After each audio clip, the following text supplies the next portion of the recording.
Fact. Research shows that up to 70% of people will experience imposter syndrome at some point in their lives, and it's especially common among creatives and high achievers. Think about that. 7 out of 10 people, writers, designers, musicians, coders, entrepreneurs, all quietly wrestling with the feeling that they don't deserve their success, or that any minute now, someone will find them out. If you've ever thought, "I just got lucky," or "I don't really belong here," you're not alone. Imposter syndrome isn't a diagnosis. It's a pattern of thinking. It shows up as self-doubt, minimizing achievements, and attributing success to external factors instead of skill or talent. And while it can affect anyone, it often strikes creatives harder, because creative work is so deeply tied to personal identity. When your art, writing, or ideas are you, rejection or criticism can feel like rejection of your entire self. So where does it come from? For many, imposter syndrome is fueled by perfectionism, the inner critic that whispers, "If it's not flawless, it's worthless." Social comparison also plays a big role.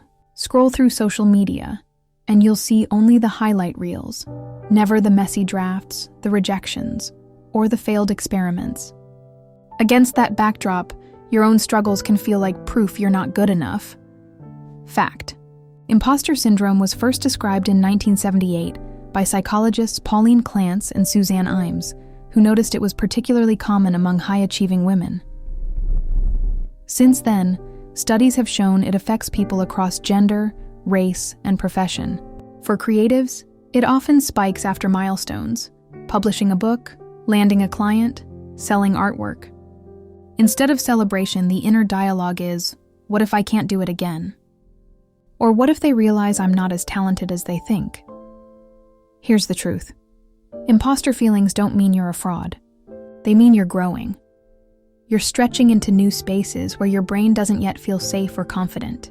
And ironically, the very presence of imposter syndrome is often a sign that you're achieving something worth noticing. So how do you cope? First, name it. When you feel the doubt rising, remind yourself, this is imposter syndrome talking, not truth. Naming the pattern reduces its power. Second, keep a record of your wins.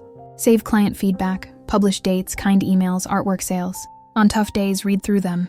This creates evidence to counterbalance the inner critic. Third, reframe mistakes. Failure isn't proof you don't belong. It's proof you're human, experimenting and learning. Every creative you admire has failed countless times. You just don't see their blooper reel.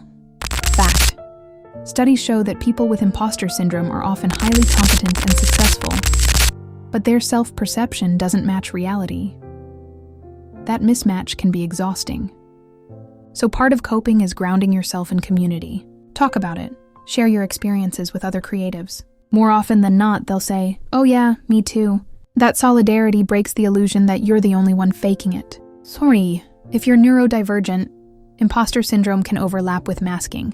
You may already feel like you're performing to fit in, so success can feel doubly undeserved. Recognizing that connection is key. You're not broken. You're navigating systems that weren't designed with your brain in mind. Imposter syndrome thrives in silence. The more we normalize it, the less power it holds. And remember this, confidence doesn't come first, action does. You create, you share, you show up, and confidence builds as a byproduct. And so the next time imposter syndrome whispers, "You don't belong here," answer back, "Actually, the fact that I'm here means I do." This has been your Neurodivergent Coffee 5. A reminder that self-doubt is common, but it doesn't have to define you.